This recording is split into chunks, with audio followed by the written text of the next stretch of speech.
పరిశుద్ధ గ్రంథంలోంచి కొన్ని లేఖన భాగాలను చదువుకుందాం. లూకాసు వార్త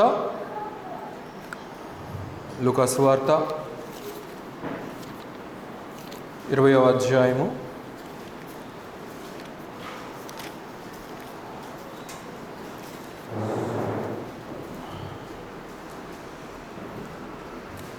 9వ వచనం నుండి చదువుతున్నాను, దయచేసి గమనించండి. లూకాసు వార్త 20వ అధ్యాయము 9వ వచనం. అంతటా ఆయన ప్రజలతో ఈ ఉపమానము చెప్పసాగెను. ఒక మనుష్యుడు ద్రాక్ష తోట నాటించి కాపులకు గుత్తకిచ్చి దేశాంతరము పోయి బహుకాలము ఉండెను. పంటకాలమందు అతడు ఆ ద్రాక్ష తోట పంటలో తన భాగం ఇమ్మని ఆ కాపురుల యొద్దకు ఒక దాసుని పంపగా ఆ కాపులు వానిని కొట్టి వట్టి చేతులతో పంపివేసిరి. మరలా అతడు మరి ఒక దాసుని పంపగా వారు వానిని కొట్టి అవమానపరిచి వట్టి చేతులతో పంపివేసిరి. మరలా అతడు 3వ వానిని పంపగా వారు వానిని గాయపరిచి వెలుపలికి త్రోసివేసిరి. అప్పుడు ఆ ద్రాక్ష తోట యజమానుడు, నేనేమి చేతును, నా ప్రియ కుమారుని పంపుదురు, ఒకవేళ వారు అతని సన్మానించెదరనుకొనెను. అయినను ఆ కాపులు అతనిని చూచి, ఇతడు వారసుడు, ఈ స్వాస్థ్యము మనదగునట్లు ఇతన్ని చంపుదుము రండని ఒకరితో ఒకరు ఆలోచించుకొని అతనిని ద్రాక్ష తోట వెలుపలికి త్రోసివేసి చంపిరి. కాబట్టి ఆ ద్రాక్ష తోట యజమానుడు వారికి ఏమి చేయును? అతడు వచ్చి ఆ కాపులను సంహరించి తన ద్రాక్ష తోటను ఇతరులకు ఇచ్చునని ఆయన చెప్పగా వారు విని అట్లు కాకపోవునుగా కనిరి. ఆయన వారిని చూచి, అలాగైతే ఇల్లు కట్టువారు నిషేధించిన రాయి మూలకు తలరాయి ఆయనని వ్రాయబడినట్లు మాట ఏమిటి? ఈ రాతి మీద పడు ప్రతివాడు తునకలైపోవును, కానీ అది ఎవని మీద పడునో వాణ్ణి నలిచివేయనడు. ప్రభు ఈ కొద్ది వాక్య భాగం దీవించిన రీతిగా చిన్న ప్రార్థన చేస్తాం. మమ్మల్ని మిక్కిలిగా ప్రేమించినటువంటి మా ప్రియ రక్షక, మా యేసయ్య, ఈ యొక్క ఉదయకాల సమయంలో ఇంతవరకు ఆరాధన కార్యక్రమం అంతట్లో కూడా మీరే సర్వ మహిమ ఘనత పొంది ఉన్నారని నమ్ముచున్నాము నాయన. ఈ సమయంలో వాక్యోపదేశంలోనికి ప్రవేశించి ఉంటుండగా చదవబడిన లేఖన భాగంలో మీరు దీవించండి నాయన. నిలువబడి నేను వట్టివాడను మట్టివాడను మీ యొక్క సిలువ చాటును మరుగుపరిచి పరిశుద్ధాత్మని యొక్క జ్ఞానము ద్వారా, నడిపింపు ద్వారా మాలో ఉన్న ప్రతి ఒక్కరి హృదయాలతో మీరే మీ యొక్క జీవం కలిగినటువంటి మాటలను మాకు వినిపింపచేయదు. యేసుక్రీస్తు వారి అతి శ్రేష్టమైనటువంటి నామంలో స్తుతించి వేడుకొనుచున్నాము తండ్రి, ఆమేన్. ప్రభునందు ప్రియులారా, ఇక్కడ మనం చదువుకున్నటువంటి వచన భాగాలలో ఇశ్రాయేలీయుల యొక్క స్థితిని దేవుడు ఇక్కడ తెలియచేస్తూ ఉంటున్నాడు. వారికి దేవుడు ఇచ్చినటువంటి క్షేమాన్ని బట్టి వారిని ఒక రాజ్యముగా ఏర్పాటు చేసి వారికి ఎనలేనటువంటి దీవెనలను దేవుడు వారికి అనుగ్రహించాడు. అయితే ఇక్కడ మనం చదివినటువంటి సందర్భంలో అక్కడ ఉన్నటువంటి పరిసయ్యులకు కానీ సద్దుకయ్యులకు కానీ యూదా మత ప్రవిష్టులు అనబడినటువంటి వారు అక్కడ ఉంటుండగా వారికి అర్థమయ్యేటువంటి రీతిలో ఇక్కడ ఒక ఉపమానాన్ని తెలియచేస్తున్నట్లుగా మనం ఇక్కడ గ్రహించగలుగుతూ ఉంటున్నాం.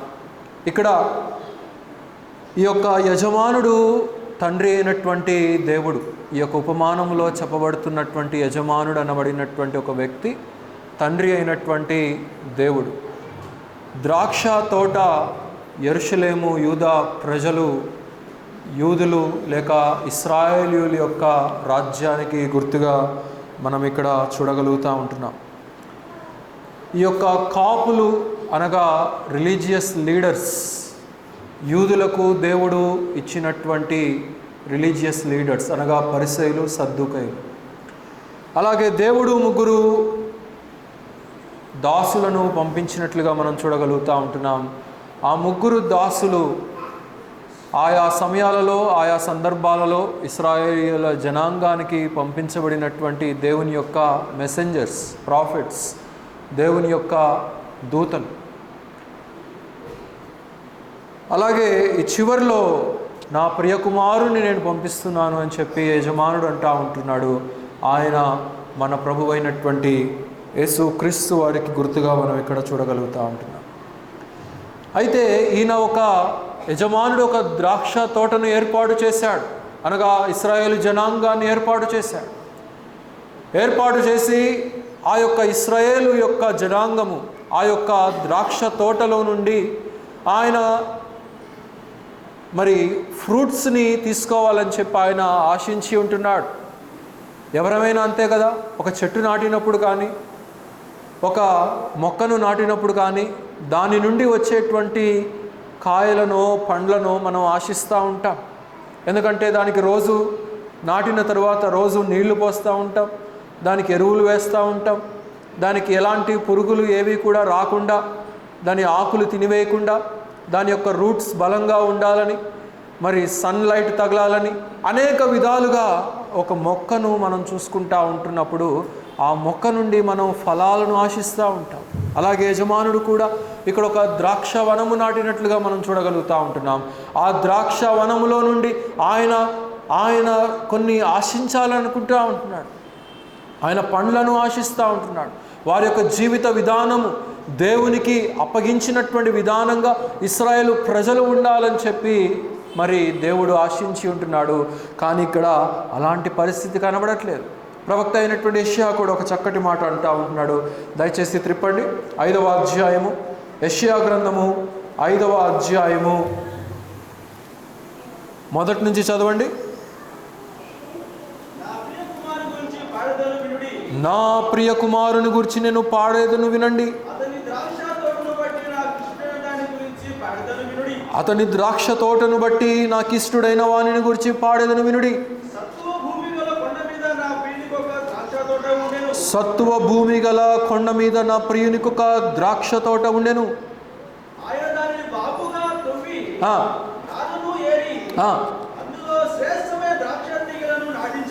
అందులో శ్రేష్టమైన ద్రాక్ష తీగలను నాటించెను. సత్తువ గల భూమి గల కొండ మీద, అనగా ప్రపంచమంతట్లో కూడా పాలు తేనెలు ప్రవహించగలిగినటువంటి శ్రేష్టమైనటువంటి భూభాగాన్ని ఇశ్రాయేలు ప్రజలకు దేవుడు ఇచ్చినట్లుగా మనం చూడగలుగుతూ ఉంటున్నాం.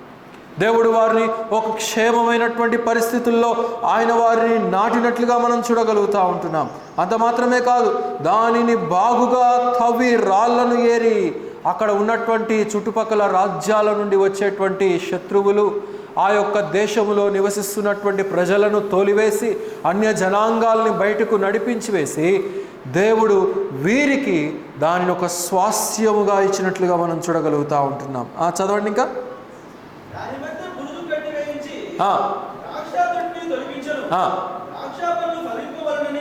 ఫలింపవలనని ఎదురు చూచుచూ ఉండెను గాని అది కారు ద్రాక్షలు కాచెను అని ఇక్కడ చూస్తూ ఉంటున్నాం. దేవుడు ఎక్స్పెక్ట్ చేశాడు.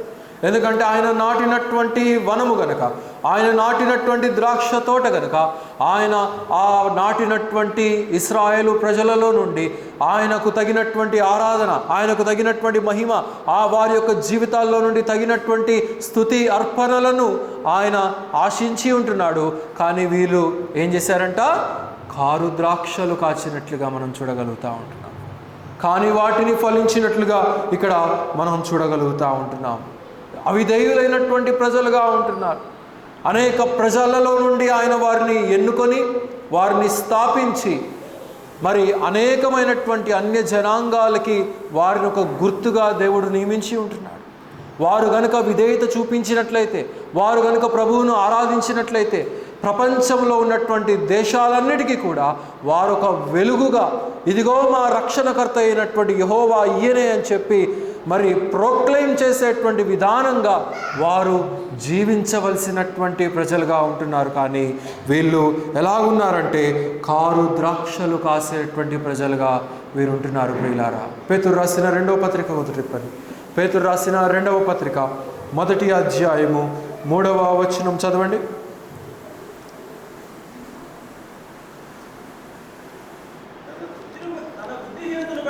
తన బుద్ధిహీనతను బట్టి, గుణాతిశయమును బట్టి,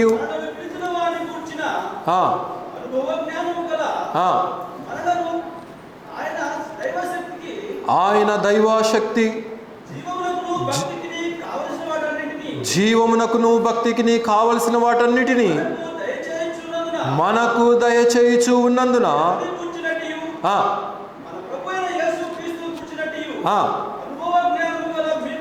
అనుభవ జ్ఞానము వలన మీకు కృపయు సమాధానము విస్తరించునుగాక.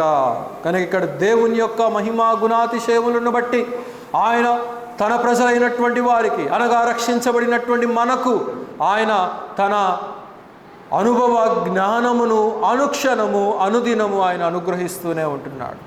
కనుక ఇశ్రాయేలు జనాంగానికి ఏ రీతిగా అయితే ఆయన సంరక్షించాడో పోషించాడో అదే రీతిగా విశ్వాసులుగా తీర్చబడినటువంటి మనకు కూడా ఆ యొక్క ప్రివిలేజ్ను ఆయన ఇచ్చాడు, ఆ యొక్క అర్హతను ఆయన మనకి ఇచ్చాడు, ఆ యొక్క ఘనమైనటువంటి స్థానాన్ని దేవుడు మనకి ఇచ్చాడు.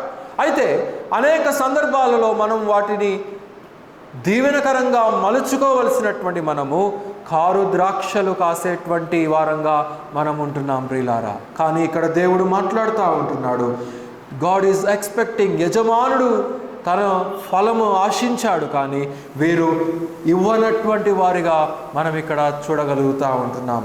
తర్వాత వీరు రెండవదిగా ఏం చేస్తున్నారంటే, ఇక్కడ యజమానుడు వారు ఆయనకి ఇవ్వవలసినటువంటి భాగమును గురించి వారికి 3 దాసుల్ని పంపిస్తూ ఉంటున్నాడు, తన భాగముని ఇవ్వమని చెప్పేసి. గమనించండి ఏమంటున్నాడో, పంటకాలమందు అతడు ఆ ద్రాక్ష తోట పంటలలో తన భాగం నిమ్మని ఆ కాపుల యొద్దకు ఒక దాసుని పంపగా ఆ కాపులు వారిని కొట్టి వట్టి చేతులతో పంపివేసిరి అని ఇక్కడ మనం చూస్తూ ఉంటున్నాం. మొదటిగా దేవుడైనటువంటి యెహోవా, తండ్రి అయినటువంటి దేవుడు రక్షించబడినటువంటి ప్రజల నుండి ఆయన ఒక ఫలాన్ని ఆశిస్తూ ఉంటున్నాడు. రెండవదిగా ఆ ఫలాన్ని మరి తీసుకోవటం కొరకు, మరి వారిని గైడ్ చేయటం కొరకు తన దాసుల్ని వారి మధ్యకు పంపిస్తున్నట్లుగా మనం చూడగలుగుతూ ఉంటున్నాం. అయితే దాసుల్ని పంపించినప్పుడు వీరేం చేశారు? కొట్టి తరిమి వేసినట్లుగా మనం చూడగలుగుతూ ఉంటున్నాం. కాపులు అనగా రిలీజియస్ లీడర్స్ ప్రజలను నడిపించవలసినటువంటి రీతిలో నడిపించక అనేక ప్రవక్తల గ్రంథాలు వారికి ఉన్నాయి. యెషయా గ్రంథం ఉంది, ఇర్మియా గ్రంథం ఉంది, మోషే ఇచ్చినటువంటి ధర్మశాస్త్రము ఉన్నది. అనేక కాలాలలో దేవుని యొక్క సంగతులు వారు ప్రజలకు బోధించవలసినటువంటి వారుగా ఉంటున్నారు. కానీ ఈ యొక్క యూదా మత ప్రవిష్టులు ఏం చేశారంటే, ప్రజలను దేవుని వైపు నడిపించకుండా ఆచారము వైపు మాత్రమే వారు నడిపించారు. ఆత్మీయత వైపు వారు నడిపించలేకపోయారు. దేవునికి దగ్గరగా ఏ రీతిగా జీవించాలో వారు తెలియచెప్పలేకపోయారు. రాబోయేటువంటి పరలోక మహిమను గురించి వారు వివరించలేకపోయినటువంటి వారిగా మనం చూడగలుగుతూ ఉంటున్నాం. మరి ఈ యొక్క కాపులు గనక ఏ రీతిగా అయితే కొట్టి తరిమి వేశారో, ఇశ్రాయేలు జనాంగానికి కూడా అక్కడ ఉన్నటువంటి మత పెద్దలు అనబడినటువంటి వారు కూడా అదే స్థితిని వారు కనుపరిచినట్లుగా మనం చూస్తూ ఉంటున్నాం. దేవుడు వారికి ప్రవక్తలను పంపించాడు, యెషయాను నరికివేశారు, ఇర్మియాను కొట్టి చంపివేశారు, అనేక రకాలైనటువంటి ప్రవక్తలను వారు హేళన చేశారు, అవమానపరిచారు. ఇశ్రాయేలు ప్రజలు, ఇశ్రాయేలు మత ప్రవిష్టులు ఏం చేశారంటే, దేవుని సందేశాలను తెస్తున్నటువంటి ఆ యొక్క దాసులను వారు కొట్టి చంపివేసినటువంటి స్థితిగా మనం గమనిస్తూ ఉంటున్నాం. అందుకే యేసుక్రీస్తు వారు ఇక్కడ ఈ ఉపమానాన్ని తెలియచేస్తున్నట్లుగా మనం చూస్తూ ఉంటున్నాం. తన భాగమును తనకివ్వమని చెప్పి న్యాయముగా అడిగినటువంటి వారికి అన్యాయముగా కొట్టి పంపించి వేస్తున్నట్లుగా మనం చూస్తూ ఉంటున్నాం. గనుక ఇలాంటి స్థితిలో వీరు ఉంటా ఉంటున్నారు ప్రియులారా. రోమీయులకు రాసిన పత్రిక 5వ అధ్యాయం 20వ వచనం త్రిప్పండి. రోమీయులకు రాసిన పత్రిక 5వ అధ్యాయము 20వ వచనం. మరియు అపరాధములు విస్తరించినట్లు ధర్మశాస్త్రము ప్రవేశించెను, అయినను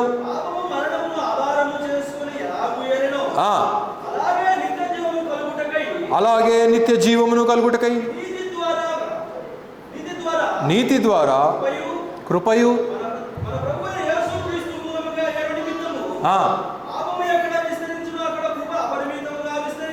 గనుక ఈ యొక్క పాపము వలన మరణము ఏ రీతిగా అయితే ఏలుతా ఉన్నదో, అలాగే ప్రభు అయినటువంటి యేసుక్రీస్తు వారిలో ఉన్నటువంటి నీతిని బట్టి మనలో నిత్య జీవము ఏలాలనేటువంటి ఉద్దేశాన్ని దేవుడు సంకల్పించినట్లుగా మనం చూస్తూ ఉంటున్నాం. అందుకే God is showing so much of patience. ఈ యొక్క ప్రజలు తిరస్కరిస్తూ ఉంటున్నారు, కొట్టివేస్తూ ఉంటున్నారు, పంపివేస్తూ ఉంటున్నారు, చంపివేస్తూ ఉంటున్నారు. అయినప్పటికీ కూడా పరలోకపు తండ్రి యజమానుడు మరలా దాసులను ఆ కాపుల యొద్దకు పంపిస్తున్నటువంటి రీతిలో దేవుడు కూడా తన ప్రజల యొద్దకు తన సందేశాన్ని, తన ప్రేమను, తన జాలిని, తన సువార్తను ఆయన పంపిస్తున్నట్లుగా మనం ఇక్కడ గమనించగలుగుతూ ఉంటున్నాం ప్రియులారా. కనుక మనలో నిత్య జీవము ఏలాలనేది ఆయన యొక్క ఏకైక ఉద్దేశం. ఎంతగా అవిధేయత కలిగి ఉన్నప్పటికీ కూడా, ఎంతగా దేవునికి వ్యతిరేకముగా జీవిస్తున్నప్పటికీ కూడా ఆ యొక్క ఇశ్రాయేలు జనాంగము పట్ల దేవుడు అపరిమితమైనటువంటి ప్రేమను కలిగి ఉంటున్నట్లుగా మనం గమనించగలుగుతూ ఉంటున్నాం. మోషే ఏమో కొండ మీద ఉండి ఆ యొక్క దేవుని యొక్క శాసనాలను తీసుకుంటా ఉంటే, ఆ యొక్క 10 ఆజ్ఞలను తీసుకుంటా ఉంటే, ధర్మశాస్త్రమును ఆయన దేవుని దగ్గర నుండి పొందుకుంటా ఉంటే, ఈ ప్రజలేమో దేవునికి అవిధేయులుగా ఉండి ఆ యొక్క లోయలో వారొక బంగారపు దూడను వారు తయారు చేసుకుంటా ఉంటున్నారు. They were carousing a golden calf in the valley. వారు ఆ యొక్క ప్రతిమను తయారు చేసుకుంటా ఉంటున్నారు. సర్వశక్తుడైనటువంటి దేవుని నీడలో ప్రవక్త ఉంటే ఆ ప్రవక్త దగ్గర నుండి మాకు ఏమి సందేశం వస్తుందా అని చెప్పి ప్రజలు ఎదురు చూడాలి. కానీ దేవునికి అవిధేయత వారు కనుపరిచారు. They ultimately showed idolatry and immorality in their lives. వారు తమ యొక్క ప్రవర్తన ఫలమును అవిధేయత రూపంలో వారు కనుపరిచారు ప్రియులారా. కానీ తండ్రి అయినటువంటి దేవుడు మాత్రం విడిచిపెట్టలేదు. వారి మీద కరుణతో మరి ఒకసారి సందేశాన్ని పంపిస్తూనే ఉంటున్నాడు. వారు కొట్టివేసినా పర్లేదు, చంపివేసినా పర్లేదు, ఈ ప్రజలు మారితే చాలు, ఈ ప్రజలు నా వైపు తిరిగితే చాలు, నా ప్రజలుగా వీరు తీర్చబడితే చాలని చెప్పేసి ఆయన తన పరలోకపు ప్రేమను వారిపైన చూపిస్తున్నటువంటి యజమానునిగా మనం ఇక్కడ గమనించగలుగుతూ ఉంటున్నాం ప్రియులారా. మూడవదిగా మనం చూసినప్పుడు 13వ వచనం గమనించండి. అప్పుడు ఆ ద్రాక్ష తోట యజమానుడు, నేనేమి చేతును? నా ప్రియ కుమారుని పంపుదును, ఒకవేళ వారు అతనిని సన్మానించెదరు అనుకునేను. మూడవదిగా యజమానుడు ఏం చేస్తున్నాడండి? తన ప్రియ కుమారుని పంపుతూ ఉంటున్నాడు. ప్రవక్తలను పంపించాడు. అనేక సంవత్సరాలుగా, అనేక సమయాలలో ప్రవక్తల ద్వారా తన సందేశాన్ని, తన ప్రేమను ఇశ్రాయేలు జనాంగానికి, తన ప్రజలుగా ఏర్పాటు చేయబడినటువంటి వారికి ఇస్తున్నప్పటికీ కూడా వీరు చూపిస్తున్నటువంటి అవిధేయతను బట్టి, సరే ఇప్పుడైనా ఇక నా ప్రియ కుమారునైనా ఈ లోకానికి కనుక నేను పంపించినట్లయితే తండ్రి అయినటువంటి దేవుని యొక్క మహా సంకల్పం ఇక్కడ మనకు కనబడతా ఉన్నది. దేవుడే ఇక్కడ యేసు ప్రభు వారు అక్కడ ఉన్నటువంటి శాస్త్రులతో, పరిశీలతో గ్రహించండి, ఇదిగో నేను వచ్చింది మిమ్మల్ని రక్షించటానికే. నా తండ్రి అయినటువంటి దేవుడు నన్ను ఈ యొక్క లోకంలోనికి పంపించింది, నన్ను మిమ్మల్ని రక్షించటానికే అని చెప్పి తెలియచేస్తూ ఉంటున్నాడు. ఎందుకంటే వారు అడుగుతూ ఉంటున్నారు, ఈయనకేం అధికారం ఉంది? ఈయన ఏమన్నా మెస్సియానా? ఈయన ఏమన్నా యెహోవా దేవునికి వారసుడా అని చెప్పి వారందరూ నిలదీస్తూ ఉంటే, ఆరాధిస్తూ ఉంటే దేవుడు ఇక్కడ చెప్తా ఉంటున్నాడు, అవును, నేను తండ్రి అయినటువంటి దేవుని ద్వారా ఏర్పాటు చేయబడినటువంటి వారిని, దేవుని యొక్క ప్రియ కుమారుని, నేను ఈ లోకానికి పాప క్షమాపణ నిమిత్తమై పంపించబడినటువంటి వారిని నేనే. మీ పాపముల క్షమాపణ కొరకై సిలువకు నా యొక్క ప్రాణాన్ని అర్పించుకునేటువంటి వారిని నేనే అని చెప్పేసి యేసు ప్రభు వారు ఇక్కడ వారితో చెప్తున్నట్లుగా మనం గమనించగలుగుతూ ఉంటున్నాం. కనుక ఇక్కడ ప్రియ కుమారుడు వచ్చాడు. ఈ యొక్క కాపులందరూ కూడా ఏం చేశారు? వారసుడు వచ్చాడు. ఈ వారసుని కనుక చంపివేస్తే ఈ ప్రాపర్టీ అంతా కూడా, ఈ యొక్క ద్రాక్ష తోటంతా కూడా, ఈ యొక్క వనమంతా కూడా మా సొంతమైపోతుంది, ఇక వారసుడు అనబడినటువంటి వాడు ఉండడు అని చెప్పేసి వారు అనుకొని అంతకు మునుపు వచ్చినటువంటి దాసుల్ని కొట్టారు, హేళన చేశారు, అవమానపరిచారు. కానీ ఈ ప్రియ కుమారుణ్ణి గనక ఆ తండ్రి అయినటువంటి దేవుడు పంపించినప్పుడు ఈయనను ఏం చేశారు? వీరు కొట్టారు, హేళన చేశారు, అంతకంటే మించి చంపివేసినట్లుగా మనం చూడగలుగుతూ ఉంటున్నాం. ఎంత ప్రమాదకరమైనటువంటి స్థితిలో ఈ యొక్క ప్రజలు జీవిస్తూ ఉంటున్నారు అనేది మనం ఇక్కడ గమనించవచ్చు ప్రియులారా. Jesus is the rightful owner. ఆ యొక్క ద్రాక్ష వనమునకు తండ్రి అయినటువంటి దేవునికి, ప్రభు అయినటువంటి యేసుక్రీస్తు వారికి సర్వ హక్కులు ఉన్నాయి. అయినప్పటికీ కూడా వారు ఆయనను కొట్టి సిలువకు అప్పగించినట్లుగా మనం ఇక్కడ చూడగలుగుతూ ఉంటున్నాం. మార్టిన్ లూథర్ అనబడినటువంటి ఒక కింగ్ పూర్వం ఇంగ్లాండ్ దేశాన్ని, ఆ చుట్టుపక్కల దేశాలను, వేల్స్ అనబడినటువంటి ఆ ప్రాంతాలన్నింటిని కూడా ఆయన పరిపాలన చేస్తూ ఉండేటువంటి వాడు. ఆయన పరిపాలన చేస్తూ ఒకసారి ఈ యొక్క యూదుల చరిత్ర ఆయన తెలుసుకొని, వీరు అనాది కాలం నుండి దేవుడు వారిపైన కుమ్మరిస్తున్నటువంటి కరుణను ఆయన విని, ఈ ప్రజలు కూడా తిరిగి వారి మీద అవిధేయత కనుపరుస్తున్నటువంటి విధానాన్ని ఆయన గ్రహించి ఆయన ఒక చక్కటి మాటను తెలియచేశాడు. నేనే గనక దేవుని యొక్క స్థానంలో గనక ఉన్నట్లయితే, మరి ఈ ప్రజలు నన్ను గనక ఆ రీతిగా తిరస్కరించినట్లయితే, దేవునిని ఏ రీతిగా అయితే ఇశ్రాయేలు జనాంగము తిరస్కరించారో, అవిధేయత కనుపరిచారో, in spite of getting all the benefits from God, దేవుని దగ్గర నుండి అనేకమైనటువంటి ఉపకారాలు పొందినప్పటికీ కూడా వీరు కనుపరిచిన విధానాన్ని బట్టి, ఒకవేళ నేనే గనక దేవుని యొక్క స్థానంలో కనుక ఉన్నట్లయితే ఒక్క తన్ను తన్ని వీళ్ళందరినీ కూడా ముక్కలు ముక్కలుగా చేసేద్దునేమో అని చెప్పేసి ఆయన తన హిస్టరీలో తెలియచేశాడు. కానీ తండ్రి అయినటువంటి దేవుడు మాత్రం అలా చేయలేదు. ఎప్పటికీ ఎన్నటెన్నటికీ కూడా తన కరుణను కనపరుస్తూనే ఉంటున్నాడు. ఇప్పుడు తన ప్రియ కుమారుని లోకానికి పంపించినట్లుగా ఇక్కడ మనం గమనించగలుగుతూ ఉంటున్నాం ప్రియులారా. నాలుగవదిగా ఏం చేస్తున్నాడో మనం ఇక్కడ గమనించుకుందాం. చూడండి ఏమంటున్నాడో. ప్రియ కుమారుని కూడా పంపించిన తర్వాత వీళ్ళు ఏం చేశారు? కొట్టారు, చంపివేశారు. తర్వాత 17వ వచనంలో, అతడు వచ్చి ఆ కాపులను సంహరించి తన ద్రాక్ష తోటను ఇతరులకు ఇచ్చునని ఆయన చెప్పగా అని ఇక్కడ మనం చూస్తూ ఉంటున్నాం. నాలుగవదిగా గాడ్స్ రైచస్ జడ్జ్మెంట్ని మనం ఇక్కడ చూడగలుగుతూ ఉంటున్నాం.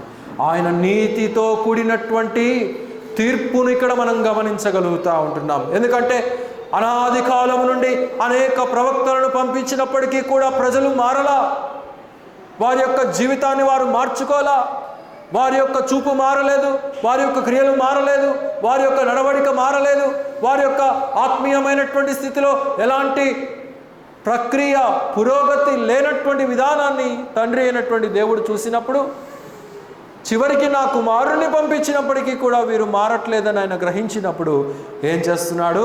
ఆయనే స్వయంగా వచ్చి వారిని సంహరిస్తున్నట్లుగా మనం ఇక్కడ గమనించగలుగుతూ ఉంటున్నాం. అలాగే జరిగింది. క్రీస్తు శకము 70వ సంవత్సరంలో రోమన్ చక్రవర్తి మరి టైటస్ అనబడినటువంటి వాడు వచ్చి యెరూషలేము మొత్తాన్ని కూడా సంహరించేశాడు. ఎంతగా ప్రేమించాడో దేవుడు, ఎంతగా తన ప్రియ కుమారుని పంపించినప్పటికీ కూడా సిలువ వేసి చంపివేసినటువంటి ఈ ప్రజలను దేవుడు తన న్యాయమైనటువంటి తీర్పును ఆ యెరూషలేము ప్రజల మీద, వారి పిల్లల మీద ఆయన తీర్పు తీర్చినట్లుగా నాలుగవదిగా ఇక్కడ మనం గమనించగలుగుతూ ఉంటున్నాం ప్రియులారా. అలాగైతే మనము కూడా అప్పుడప్పుడు అవిధేయులంగా జీవిస్తున్నామేమో, మనల్ని మనం పరీక్షించుకోవాలి. మనం దేవుని వాక్యానికి అనుగుణంగా జీవించలేకపోతుంటున్నామేమో. We need to examine our selves and we need to confess in the presence of the Lord. దేవుని యొక్క సమక్షంలో చేరి మనము ఒప్పుకోవాల్సినటువంటి వారమై ఉంటున్నాం. కనుక ఇక్కడ కూడా వారు అదే రీతిగా చేశారు. అయితే ఇక్కడ యజమానుడు వచ్చి ఏం చేస్తున్నాడు? సంహరించి తన ద్రాక్ష తోటను ఇతరులకు ఇచ్చునని ఆయన చెప్పగా, ఇతరులకు ఇచ్చాడా? ఇయ్యలేదా? అన్య జనాంగాలమైనటువంటి మనకు తన ప్రేమను ఇచ్చాడు, తన సువార్తను ప్రకటించాడు, తన రాజ్యాన్ని మనకిచ్చాడు. కనుక ఎప్పుడైతే మనల్ని మనం దేవునికి అవిధేయులంగా మనం జీవిస్తామో కొన్నిసార్లు మనకు రావాల్సినటువంటి ఇతరులకు వెళ్ళిపోతాయి. ఆ విషయాన్ని మనం గమనించుకోవాలి. కనుక ఎప్పుడూ కూడా దేవుని వాక్యానుగుణంగా దేవునికి ఫలాలనిచ్చే వారంగా ఇక్కడ వారు చేసినటువంటిది అదే.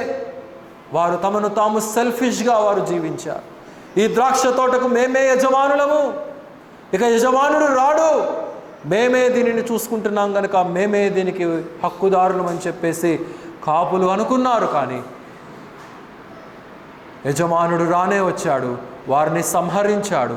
దానిని అన్య జనాంగాలకు ఇచ్చినటువంటి క్రమాన్ని ఇక్కడ మనం చూస్తూ ఉంటున్నాం. యేసుక్రీస్తు వారు చాలా చక్కటి లోతైనటువంటి వివరాలను ఈ యొక్క ఉపమానము ద్వారా అక్కడ ఉన్నటువంటి వారి అందరికీ కూడా తెలియచెప్పాడు. కానీ ఏం ప్రయోజనం లేదు, గ్రహించలేదు వాళ్ళు.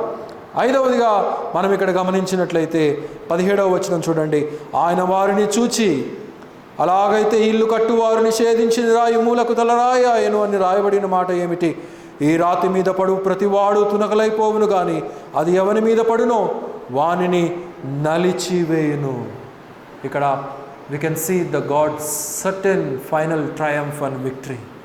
దేవుని యొక్క విజయము మనకి ఇక్కడ కనబడతా ఉన్నది.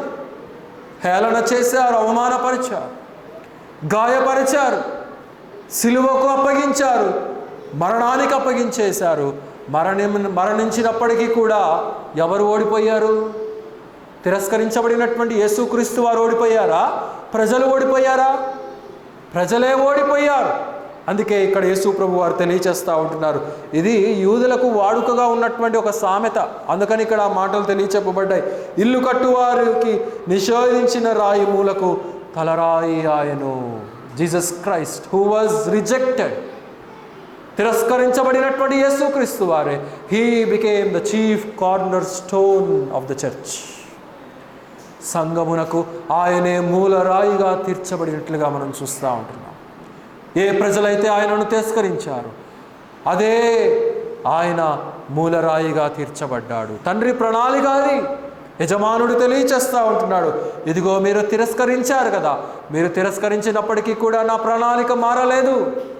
కొన్నిసార్లు ప్రజలు మనల్ని తిరస్కరించవచ్చు, కానీ దేవుడు మనల్ని తిరస్కరించలేదనే విషయాన్ని మనం నమ్మిక ఉంచాలి. దేవుడు మనల్ని ఎన్నుకున్నాడు అనేటువంటి విషయాన్ని మనం నమ్మిక ఉంచాలి. ఎంతగా యేసుక్రీస్తు వారు అవమానపరచబడినప్పటికీ, ఎంతగా హేళన చేయబడినప్పటికీ కూడా దేవుడు ఆయనకు అత్యున్నతమైనటువంటి స్థానాన్ని దేవుడు ఇచ్చాడు.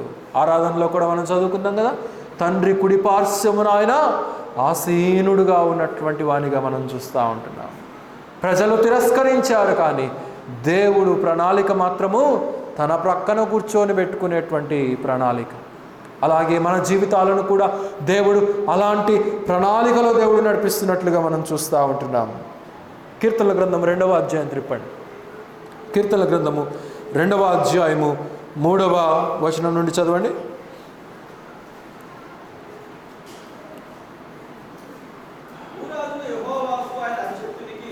భూరాజులు యెహోవాకు ఆయన అభిషిక్తునికి విరోధముగా నిలవబడుచు ఉన్నారు.